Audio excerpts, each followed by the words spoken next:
আসসালামু আলাইকুম সকলকে জাগো বাংলার রাত 10টা সংবাদে আমন্ত্রণ জানাচ্ছি আমি পালাম আহমেদ। শুরুতেই জাগো বাংলার বিশেষ প্রতিবেদন জাগো বাংলা জেগে ওঠার সংবাদ।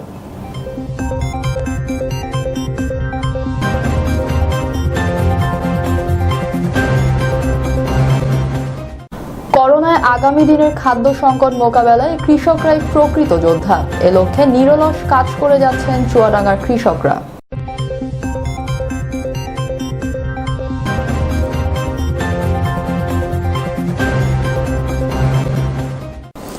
শুনছিলেন গ্র্যান্ড ট্যুরস এন্ড ট্রাভেলস বিশেষ সংবাদ শিরোনাম। এবার অন্যান্য শীর্ষ সংবাদ।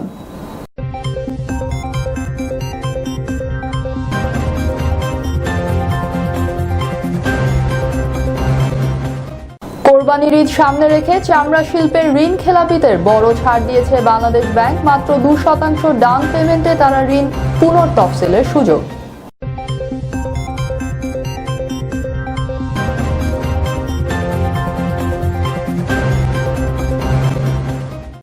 ভিডিও স্ট্রিমিং প্ল্যাটফর্ম বা ওটিটি প্ল্যাটফর্ম সহ সব ধরনের সামাজিক যোগাযোগ মাধ্যমকে নিয়ম নীতির মধ্যে আনা হবে বলে জানিয়েছেন তথ্যমন্ত্রী।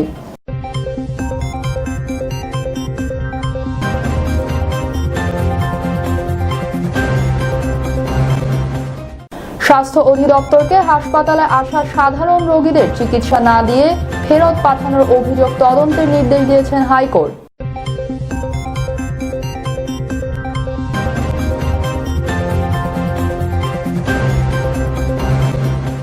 করোনা পরীক্ষার সনদ ছাড়া মিলছে না ক্যান্সার সহ জটিল রোগের চিকিৎসা, তাই র্যাপিড অ্যান্টিজেন পরীক্ষার অনুমতি দিল স্বাস্থ্য অধিদপ্তর।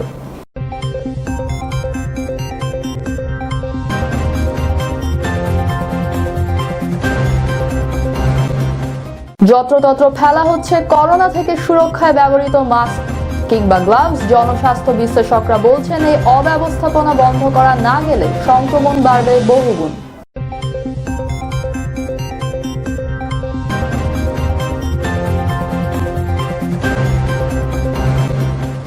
করোনা ভাইরাস মহামারীর কারণে এবারের হজ পালনের সময় কাবা স্পর্শে নিষেধাজ্ঞা সৌদি আরবের।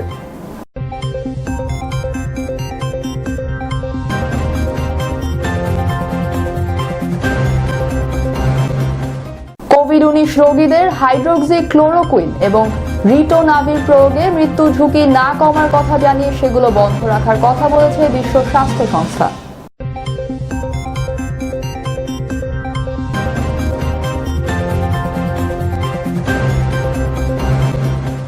এবং আফগানিস্তানের সাথে বিশ্বকাপ বাছাই পর্বের ম্যাচ হবে সিলেটে জেলা স্টেডিয়ামে। ভেন্যু চূড়ান্ত করেছে ফুটবলার ফেডারেশন।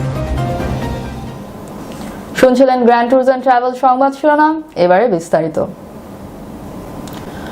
কোরবানির ঈদ সামনে রেখে চামড়া শিল্পের ঋণ খেলাপিদের বড় ছাড় দিয়েছে বাংলাদেশ ব্যাংক। মাত্র 2% ডাউন পেমেন্টে তারা ঋণ পুনর্তফসিলের সুযোগ পাবেন। এই সুবিধা পেতে 30 জুলাইয়ের মধ্যে আবেদন করতে হবে। এ সংক্রান্ত এক প্রজ্ঞাপন জারি করেছে বাংলাদেশ ব্যাংক। এতে বলা হয়েছে চামড়া শিল্পে সারা বছর ব্যবহৃত কাঁচামালের প্রায় অর্ধেকের যোগান আসে প্রতি বছর ঈদুল আজহায় কোরবানির পশুর চামড়া থেকে।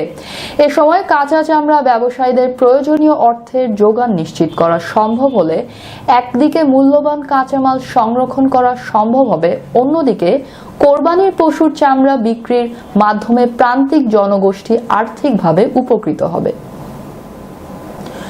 তথ্যমন্ত্রী ডক্টর হাসান মাহমুদ বলেছেন, ফেসবুক, ইউটিউবের ভিডিও স্ট্রিমিং প্ল্যাটফর্ম বা ওটিটি প্ল্যাটফর্ম সহ সব ধরনের সামাজিক যোগাযোগ মাধ্যমকে নিয়ম নীতির মধ্যে আনা প্রয়োজন। ওটিটি প্ল্যাটফর্মের নানা কন্টেন্ট নিয়েও বিতর্ক তৈরি হয়েছে। এগুলো আনসেন্সার্ড ভাবে সেখানে যাচ্ছে, সেজন্য এগুলোকে নিয়ে নিয়ম নীতির মধ্যে আনা প্রয়োজন। বিস্তারিত দেখুন ডেস্ক রিপোর্টে। দেশে ফেসবুক ব্যবহারকারীর সংখ্যা প্রায় 4 কোটি। এই ফেসবুক সহ ইউটিউবে এখন তথ্য ও বিনোদনের নানা প্ল্যাটফর্ম হিসেবে ব্যবহার করে অনেকেই ব্যবসায়িকভাবে লাভবান হচ্ছেন। টেলিভিশন ও প্রিন্ট মিডিয়ার অনেক বিজ্ঞাপন তাই এখন চলে যাচ্ছে এসব সোশ্যাল মিডিয়ায়। এতে প্রকৃত গণমাধ্যম যেমন ক্ষতিগ্রস্ত হচ্ছে, তেমনি সরকারও এই খাত থেকে রাজস্ব হারাচ্ছে। সচিবালয়ে অনুষ্ঠিত এক ভার্চুয়াল সভায় তথ্যমন্ত্রী বলেন, অবশ্যই নিয়ম নীতির মধ্যে আনতে হবে সামাজিক যোগাযোগ মাধ্যমকে। সামাজিক যোগাযোগ মাধ্যম অন্যান্যগুলো ব্যবহার করে সেখানে বাংলাদেশ থেকে হাজার হাজার কোটি টাকা বিভিন্ন কোম্পানি যারা সার্ভিস প্রোভাইডার তাদের কাছে চলে যাচ্ছে, নেটফ্লিক্সের কাছে যাচ্ছে, ইউটিউবের কাছে যাচ্ছে এবং অন্যান্য সামাজিক যোগাযোগ মাধ্যমে চলে যাচ্ছে, কিন্তু সেখান থেকে আমরা যেভাবে ট্যাক্স পাওয়ার কথা সেটি পাচ্ছি না। ইতোমধ্যে বেশ কয়েকটি ওয়েব কন্টেন্টের ব্যাপারে অভিযোগ এসেছে উল্লেখ করে মন্ত্রী বলেন, এই মাধ্যমটি ব্যবহার করে সমাজকে অস্থিতিশীল করারও সুযোগ থাকায় বিষয়টি খতিয়ে দেখা হচ্ছে। বিভিন্ন কন্টেন্ট নিয়েও নানা বিতর্ক তৈরি হয়েছে এবং এগুলো আনসেন্সর্ড ভাবে সেখানে যাচ্ছে। গ্রামীণফোন এবং রবির কাছে আমরা ব্যাখ্যা চেয়েছিলাম তারা কোন লাইসেন্সের বলে তারা ওটিটি প্ল্যাটফর্ম ব্যবহার করে সার্ভিস প্রোভাইডার হিসেবে অন্যদের কাছ থেকে সেখানে কন্টেন্ট নিয়ে সেখানে লাইভ স্ট্রিমিং করছে।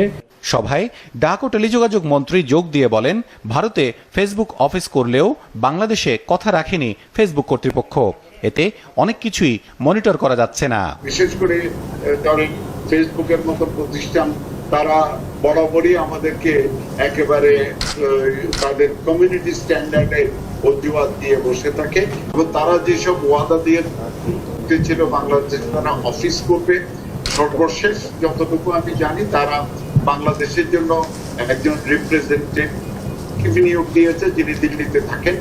দুই মন্ত্রী বলেন, এসব বিষয়ে একটি নিয়ম নীতির মধ্যে আনতে কাজ শুরু হয়েছে, যেন সামাজিক যোগাযোগ মাধ্যম ব্যক্তি বা গোষ্ঠীর হাতে চলে না যায়। হাসপাতালে আসা সাধারণ রোগীদের চিকিৎসা না দিয়ে ফেরত পাঠানোর অভিযোগ তদন্তের নির্দেশ দিয়েছেন হাইকোর্ট। স্বাস্থ্য সচিব ও স্বাস্থ্য অধিদপ্তরের মহাপরিচালককে অভিযোগগুলো তদন্ত করে আগামী 21শে জুলাইয়ের মধ্যে প্রতিবেদন আদালতে দাখিল করতে বলা হয়েছে।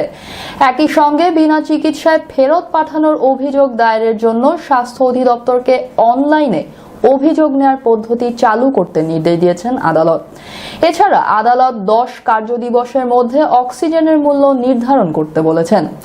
চিকিৎসা সংক্রান্ত 5টি রিটের শুনানির সময় আজ বিচারপতি এম এনায়েতুর রহিমের ভার্চুয়াল হাইকোর্ট বেঞ্চ এই আদেশ দেন। আদালতে রিটের পক্ষে শুনানি করেন ব্যারিস্টার অনিকার হক, অ্যাডভোকেট ইয়াদিয়া জামান, ব্যারিস্টার মাহফুজুর রহমান মিলন, অ্যাডভোকেট জামিউল হক ফয়সাল এবং ব্যারিস্টার এহসানুর রহমান। করোনা পরীক্ষার সনদ ছাড়া মিলছে না ক্যান্সার সহ জটিল রোগের চিকিৎসা। তবে এই পরীক্ষায় নানা ঝক্কি ঝামেলার সাথে আছে ফলের জন্য দীর্ঘ সময় অপেক্ষার ভোগান্তি। এমন সংকট নিরসনে র্যাপিড অ্যান্টিজেন পরীক্ষার অনুমোদন দিয়েছে স্বাস্থ্য অধিদপ্তর। আশা করা হচ্ছে এতে কিছুটা হলেও দূর হবে জটিল রোগে আক্রান্তদের চিকিৎসা বাধা। বিস্তারিত দেখুন ডেস্ক রিপোর্টে। ষাটোর্ধ্ব সুফিয়া বেগম গেল 4 মাস ধরে ভুগছেন মরণঘাতী ক্যান্সারে, নিতে হবে কেমোথেরাপি। কিন্তু করোনা পরীক্ষার রিপোর্ট না থাকায় কোথাও চিকিৎসা শুরু করছেন না চিকিৎসকরা। তাই এই পরীক্ষা করাতে সকাল 9টা থেকে বসে আছেন মুগদা হাসপাতালের সামনে। তো কি বলছে, যেখানে কেমো দিতে হবে? করোনা পরীক্ষা না করলে কেমন দিব না। দীর্ঘ 3 ঘন্টা অপেক্ষা করেও পেলেন না সিরিয়াল, তাই নমুনা না দিয়ে বাধ্য হয়ে মেয়ের সঙ্গে চলে গেলেন। কষ্ট আমাদের থেকে তো উনির বেশি কষ্ট হতেছে, ওনার তো বেশি কষ্ট হইতেছে না, এই জিনিসটা তার কেউ বুঝতেছে না। সুফিয়া বেগমের মতো আরো অনেকে এসেছেন বিভিন্ন রোগের চিকিৎসার জন্য করোনা পরীক্ষা করাতে, কিন্তু তাদের কারোরই নেই করোনার উপসর্গ। আমার সিমটম কিছুই নাই, তো মানে ওই এনজিওগ্রাম করানোর জন্য মানে ওই করোনার টেস্টটা করাইতে হবে। সব রিপোর্ট করে রাখছি, করোনার রিপোর্ট নাই নিলে ডাক্তারে ধরবে না। দমটা হয়ে যায়, বয়ে রয়েছে, কত কষ্ট লাগে গর্ভবতীর মতো। কারণ পরিবারের লোকের মনে করেন কষ্ট, এই কষ্টে চাল্লায় লয়ে যাও ভালো। এই পরিস্থিতিতে করোনা পরীক্ষা করাতে হিমশিম খেতে হচ্ছে হাসপাতাল কর্তৃপক্ষকে। পরামর্শ দেন ক্যান্সার সহ অন্যান্য রোগের চিকিৎসায় বিশেষায়িত হাসপাতালগুলোতে আইসোলেশন ইউনিট চালুর। একটা সার্টিফিকেটের জন্য তারা দাঁড়ে দাঁড়ে ঘুরে বেড়াবে, বর্তমানে কিন্তু মারাও যেতে পারে। আমি মনে করি ভোগান্তি অবসানের জন্য এইটি একমাত্র উত্তম পন্থা, যে প্রত্যেকটা মানে স্পেশালি হসপিটালে একটা আইসোলেশন ওয়ার্ড থাকা দরকার। সংকট কাটাতে র্যাপিড অ্যান্টিজেন পরীক্ষার অনুমোদন দিয়েছে স্বাস্থ্য অধিদপ্তর ও টেকনিক্যাল কমিটি। অ্যান্টিজেন টেস্ট হলে যেটা সুবিধা, আমি আধা ঘন্টার মধ্যে রিপোর্ট পাচ্ছি, আমি ট্রিটমেন্ট দিব, সাথে সাথে যদি আমি রিপোর্টটা পেয়ে যাই আমি কোভিড নেগেটিভ, আমি তার ডায়ালিসিস করে দিলাম, কোভিড নেগেটিভ আমি তার সার্জারি করে দিলাম। এটি আমাদের অনুমোদন যেহেতু দেওয়া হয়েছে, শর্ট টাইমে এটা বাজারে চলে আসবে। এই অ্যান্টিজেন কিটগুলো আগে ইম্পোর্ট করতে হবে, কিটগুলো ইম্পোর্ট করে তখন আপনি এটা প্রক্রিয়া শুরু করতে পারবেন। কোনো উপসর্গ ছাড়া নমুনা পরীক্ষা আত্মঘাতী বলে জানালেন তিনি। হাসপাতাল কিংবা বাসাবাড়ি, করোনা থেকে সুরক্ষায় ব্যবহৃত মাস্ক কিংবা গ্লাভস ছড়িয়ে ছিটিয়ে রয়েছে রাজধানীর পথে ঘাটে। এমনকি করোনা চিকিৎসার হাসপাতালগুলোর সামনেই নিয়মিত ফেলা হচ্ছে নানা সুরক্ষা সামগ্রী। মেডিকেল বর্জ্য ব্যবস্থাপক ও জনস্বাস্থ্য বিশ্লেষকরা বলছেন, এই অব্যবস্থাপনা বন্ধ করা না গেলে সংক্রমণ বাড়বে বহুগুণ। বিস্তারিত দেখুন ডেস্ক রিপোর্টে। রাজধানী ঢাকা শহরে প্রতিদিন বর্জ্য উৎপন্ন হয় ৬,২৫০ মেট্রিক টন। করোনার প্রভাবে এর সাথে এবার নতুন করে যুক্ত হয়েছে গ্লাভস, মাস্ক, পিপিই সহ করোনার নানা সুরক্ষা সামগ্রী। বাসাবাড়ি থেকে আসা এসব বর্জ্যের সাথে সুরক্ষা সামগ্রী নামের সাথে সিটি কর্পোরেশনের নির্দেশনা থাকলেও তা মানা হচ্ছে না। মহল্লার ভিতরে আসে, এখন তো ওটা তো আমরা তো ফেলাই দিয়ে দিই না, আঙ্গুর তো করতে হলেও ফালাই দেবো, না হলেও আঙ্গুর ফালাই দেবো। এ তো গেল বাসাবাড়িতে ব্যবহৃত বর্জ্যের অবস্থা, কিন্তু চিকিৎসা সেবায় হাসপাতাল এলাকা সর্বোচ্চ সুরক্ষিত হওয়ার কথা থাকলেও বাস্তবতা কি?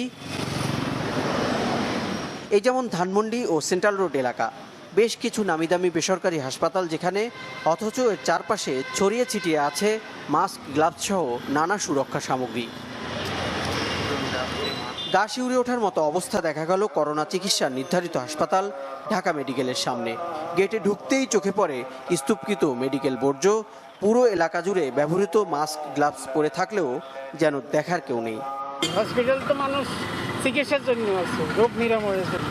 এখানে যদি রোগ সৃষ্টি হয় তাহলে মানুষের কি করার আছে? এটার জন্য ব্যবস্থাপনা দায়ী, এটা অবসান হওয়া উচিত। এইগুলি আপনার সাধারণ পাবলিক যারা না বুঝে আমার মনে হয় তারাই ফলাচ্ছে, কিন্তু এটা ফেলানো আসলে ঠিক না। রাজধানীতে মেডিকেল বর্জ্য ব্যবস্থাপনার কাজ করছে প্রিজম বাংলাদেশ। তারা বলছে, বাসাবাড়ির এসব মেডিকেল বর্জ্য আলাদা করার নির্দেশনা থাকলেও তা মানা হচ্ছে না। আমরা বাড়ি বাড়িতে যেগুলো মাস্ক পিপি ব্যবহার করছি, এইটা কিন্তু আমাদের কাছে আসছে না। এইটা আমাদের যদি কালেক্ট না করতে পারি তাহলে আমরা কোভিড সংক্রমণটা আমরা কোনোভাবে ঠেকাতে পারবো না। পিপি, মাস্ক বা যাই কিছু ব্যবহার করি না কেন, সেটাকে যথাযথভাবে ডিসপোজ করতে হবে। একটা হলো সংক্রমণের জন্য ক্ষতিকর, আর একটা হলো আমাদের যে পরিবেশ আছে, পরিবেশের জন্য খুবই ক্ষতিকর। এই চিকিৎসা প্রতিষ্ঠানে ভিড় জমাচ্ছে তাদের সচেতনতার অভাব, এবং তাদের কারণেও এই চিকিৎসা বর্জ্য যত্রতত্র ছড়িয়ে ছিটিয়ে যাচ্ছে, ছড়িয়ে ছিটিয়ে পড়ছে এবং সাধারণ বর্জ্যের সাথে মিশে গিয়ে করোনা সহ অন্যান্য রোগ সংক্রমণের হার বৃদ্ধি করে দিচ্ছে। মেডিকেল বর্জ্য ব্যবস্থাপনায় সরকারকে আরো কঠোর হওয়ার পরামর্শ দিচ্ছেন তারা। এবার জাগো বাংলা, জেগে ওঠার সংবাদ।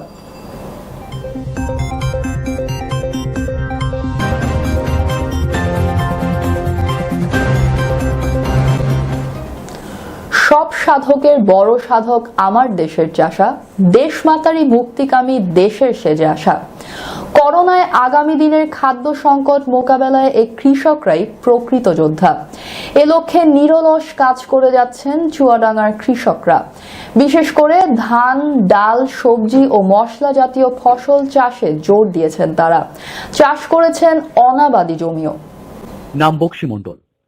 বয়সের ভারে নুয়ে পড়লেও থেমে নেই তার পরিশ্রম। রোদ বৃষ্টি মাথায় নিয়ে নিজ খেতে কাজ করছেন প্রতিদিন।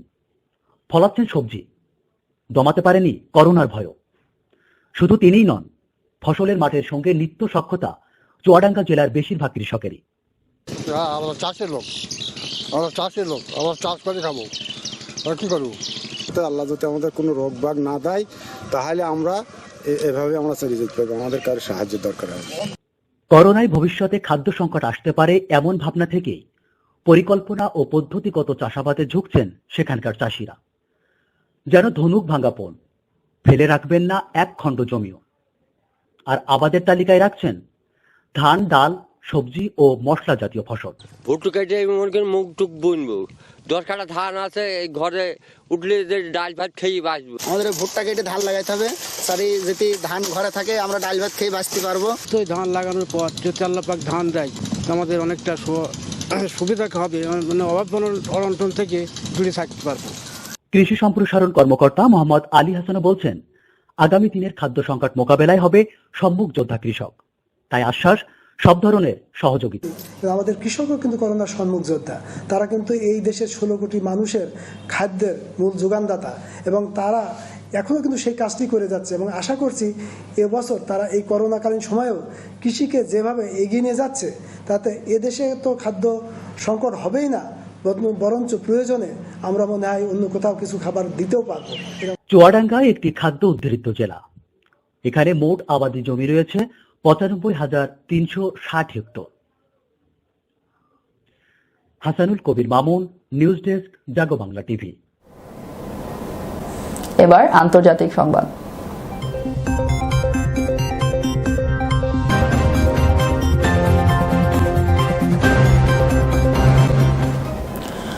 করোনা ভাইরাস মহামারীর কারণে এবারের হজ বাতিলের শঙ্কা জেগেছিল। শেষ পর্যন্ত সীমিত আকারে হজ করার সিদ্ধান্ত নেওয়া হয়েছে, যেখানে সৌদি আরবের বাইরে কেউ হজ করতে পারবেন না। এবার প্রাণঘাতী ভাইরাসের সংক্রমণ নতুন করে বেড়ে যাওয়ার পর হজের জন্য কিছু স্বাস্থ্যবিধি ঘোষণা করেছে সৌদি সরকার। বিস্তারিত দেখুন শেখ তানিয়ার ডেস্ক রিপোর্টে। কোভিড-19 রোগীদের হাইড্রোক্সিক্লোরোকুইন এবং লোপানাভির রিটোনাভির প্রয়োগে মৃত্যু ঝুঁকি না কমার কথা জানিয়ে সেগুলো বন্ধ রাখার কথা বলেছে বিশ্ব স্বাস্থ্য সংস্থা। গবেষণায় দেখা গেছে করোনায় মৃত্যু কমাতে হাইড্রোক্সিক্লোরোকুইন আর রিটোনাভির ওষুধের কোনো ভূমিকা নেই। তাই করোনা চিকিৎসায় হাইড্রোক্সিক্লোরোকুইন বন্ধের পরামর্শ দিয়েছে হু। বিস্তারিত দেখুন ডেস্ক রিপোর্টে। কোভিড-19 চিকিৎসায় ম্যালেরিয়ার ওষুধ হাইড্রোক্সিক্লোরোকুইনের ব্যবহার বন্ধে পরামর্শ দিয়েছে বিশ্ব স্বাস্থ্য সংস্থা। সংস্থার পরিচালক এর পেছনে স্বাস্থ্য ঝুঁকির কথা বলেছেন। To evaluate the safety and efficacy 2 মাসের মধ্যে 35টি দেশের হাসপাতালে করোনা ভাইরাসের চিকিৎসায় 4টি ওষুধের পরীক্ষামূলক ব্যবহার হয়েছে। গণমাধ্যমের প্রতিবেদন অনুযায়ী হাইড্রোক্লোরোকুইন ও ক্লোরোকুইন সেবনকারীদের মৃত্যু হার সর্বোচ্চ। এই ওষুধের কার্যকারিতা আবারও পরীক্ষা করা হবে। পরবর্তী রিপোর্ট না পাওয়া পর্যন্ত কোভিড-19 এর চিকিৎসায় হাইড্রোক্লোরোকুইনের ব্যবহার বন্ধ রাখা উচিত। এদিকে অস্ট্রেলিয়ার কয়েকজন রোগীর শরীরে ভ্যাকসিনের পরীক্ষা চালিয়েছে মার্কিন বায়োটেক কোম্পানি নোভাভ্যাক্স। এবার খেলার সংবাদ।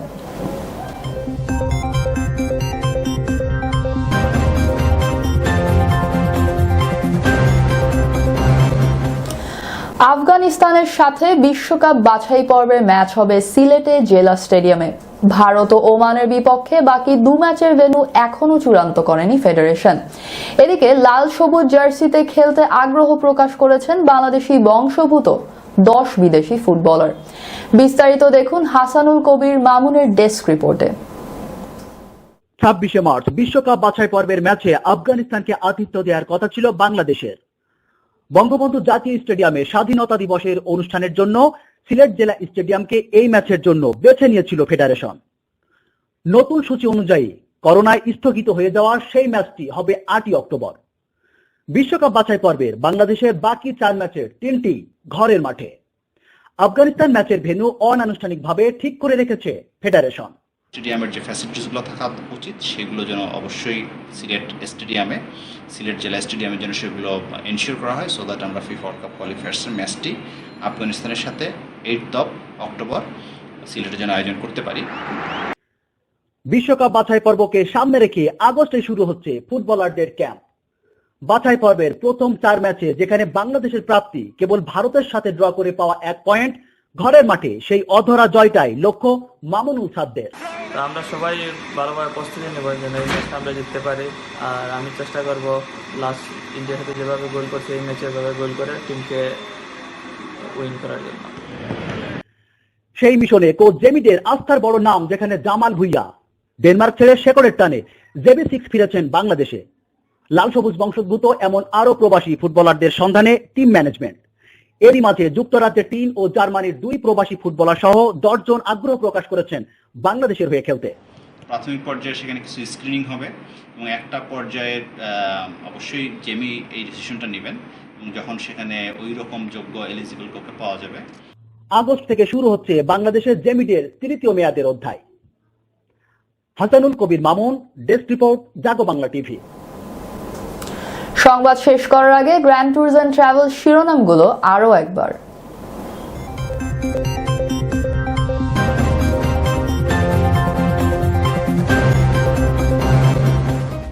করোনায় আগামী দিনের খাদ্য সংকট মোকাবেলায় কৃষকরাই প্রকৃত যোদ্ধা।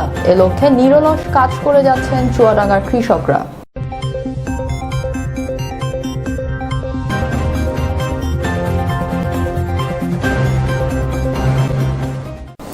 শুনছিলেন গ্র্যান্ড ট্যুরস এন্ড ট্রাভেলস বিশেষ সংবাদ শিরোনাম। এবার অন্যান্য শীর্ষ সংবাদ।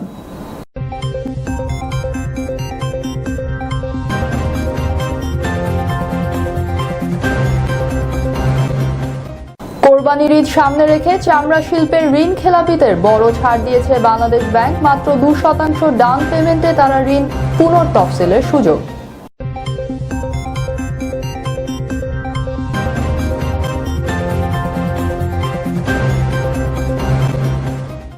ভিডিও স্ট্রিমিং প্ল্যাটফর্ম বা ওটিটি প্ল্যাটফর্ম সহ সব ধরনের সামাজিক যোগাযোগ মাধ্যমকে নিয়ম নীতির মধ্যে আনা হবে বলে জানিয়েছেন তথ্যমন্ত্রী।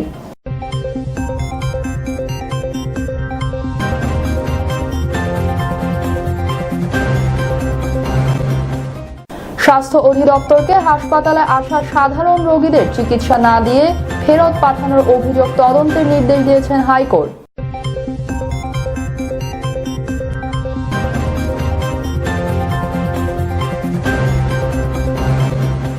করোনা পরীক্ষার সনদ ছাড়া মিলছে না ক্যান্সার সহ জটিল রোগের চিকিৎসা, তাই র্যাপিড অ্যান্টিজেন পরীক্ষার অনুমতি দিল স্বাস্থ্য অধিদপ্তর।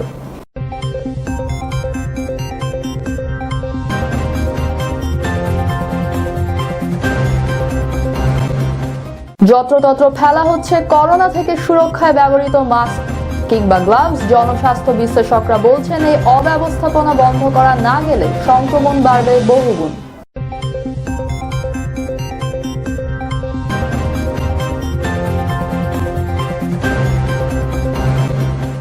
করোনা ভাইরাস মহামারীর কারণে এবারের হজ পালনের সময় কাবা স্পর্শে নিষেধাজ্ঞা সৌদি আরবের।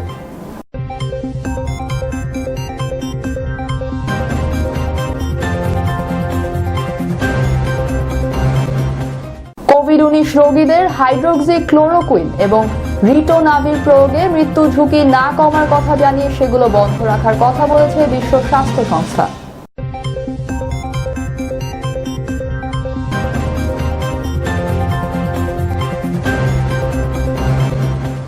এবং আফগানিস্তানের সাথে বিশ্বকাপ বাছাই পর্বের ম্যাচ হবে সিলেটে জেলা স্টেডিয়ামে। ভেন্যু চূড়ান্ত করেছে ফুটবলার ফেডারেশন।